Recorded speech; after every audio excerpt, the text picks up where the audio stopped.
This is the Truth Network. Did you ever wonder?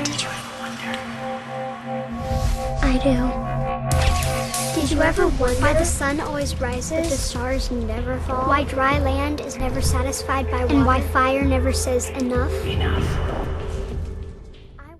Oh, the wonder of what is a blessing.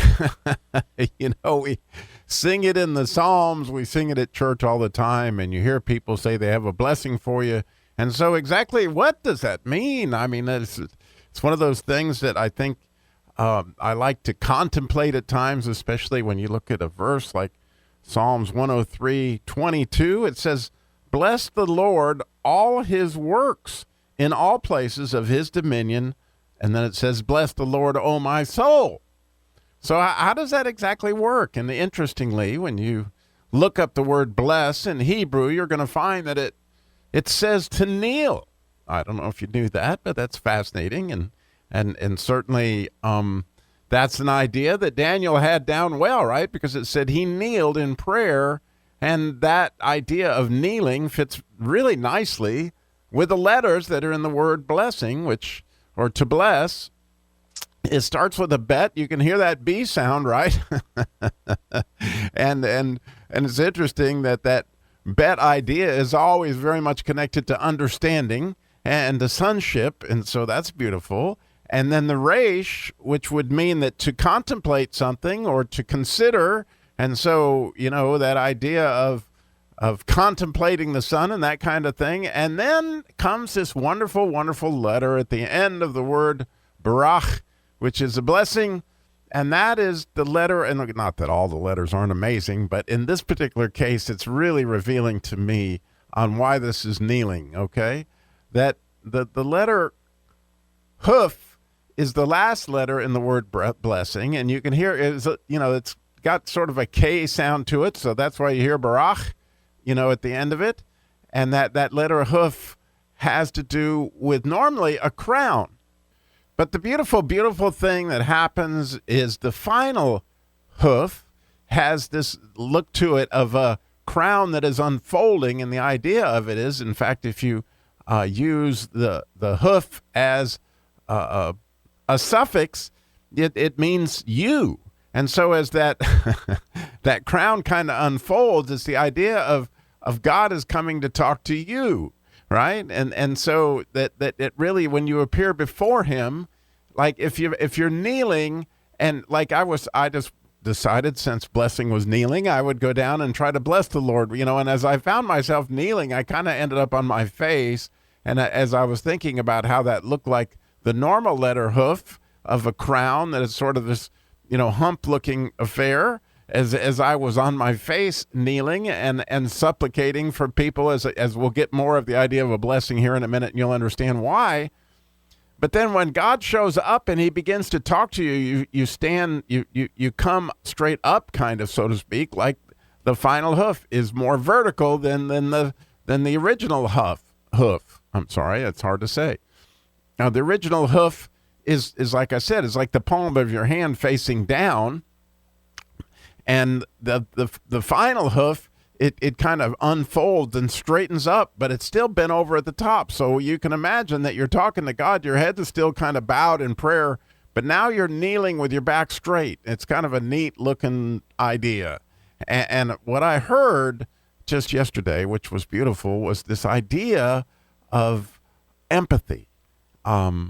That it was actually a Catholic priest that we were interviewing on another show that I was doing, a podcast that I was recording called Character in Action. And the Catholic priest was asked what the word empathy meant. And he went to a book in the Apocrypha, which I guess would be called The Three Children in the Fire. But the idea is Shadrach, Meshach, and Abednego said an amazing prayer in the Apocrypha.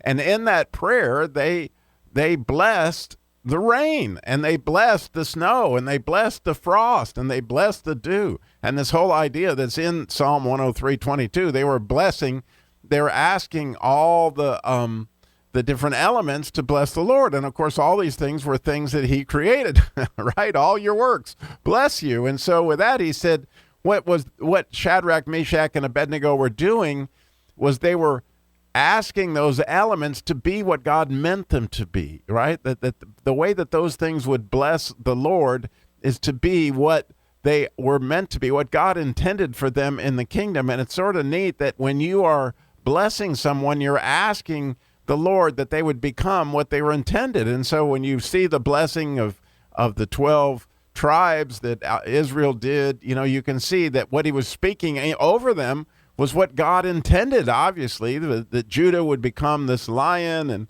and Benjamin, all these different blessings. If you go through that, you see you're going to become who you are, right?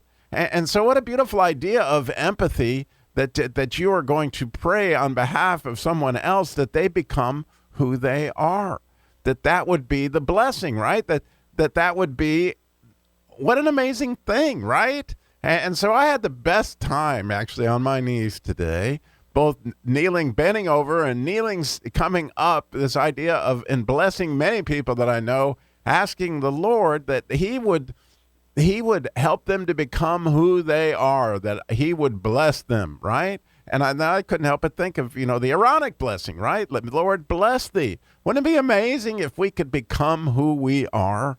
I mean, what an identity idea. What an amazing thing. And so I was thinking about just 2 days ago, maybe it was yesterday, that Nikita was talking about when he came to Christ. Nikita Koloff, you may know, is a Russian nightmare. I don't know if you ever heard his story.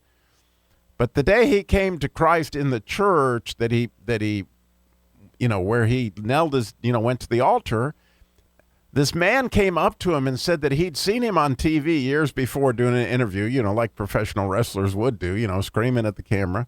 And he said the Lord took a hold of his heart and said, you need to pray for that man. I have a ministry for him, that I'm calling him into ministry, but right now he needs salvation. And so this man prayed for Nikita. He was an older man. He didn't know anything about wrestling, didn't care for wrestling, but he started to pray for Nikita for 5 years, right? He had no idea that Nikita lived in the same town or in anywhere close to him, right? He just knew that he saw the guy on TV and he was praying for him.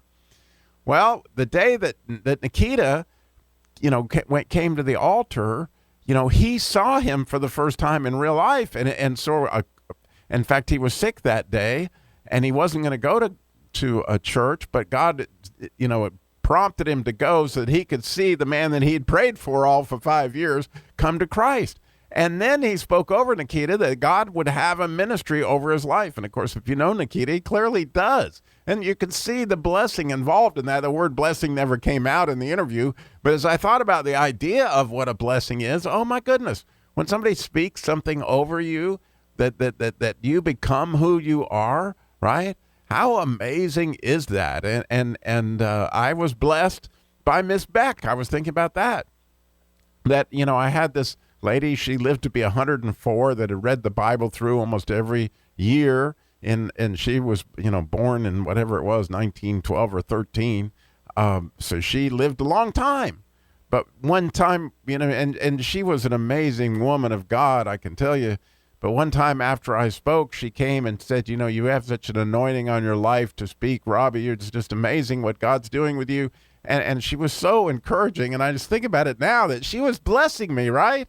That God has given me this ministry to speak in so many different ways and hopefully bring his light. And it was what apparently he made me to be in some extent. And it's really cool to think about when you can have true empathy for somebody to help them become who they are. Well, one of the things that they all need to become is a child of God. And so as Jesus was blessing, I don't know if you ever thought about it, those that were persecuting him there at the cross, right?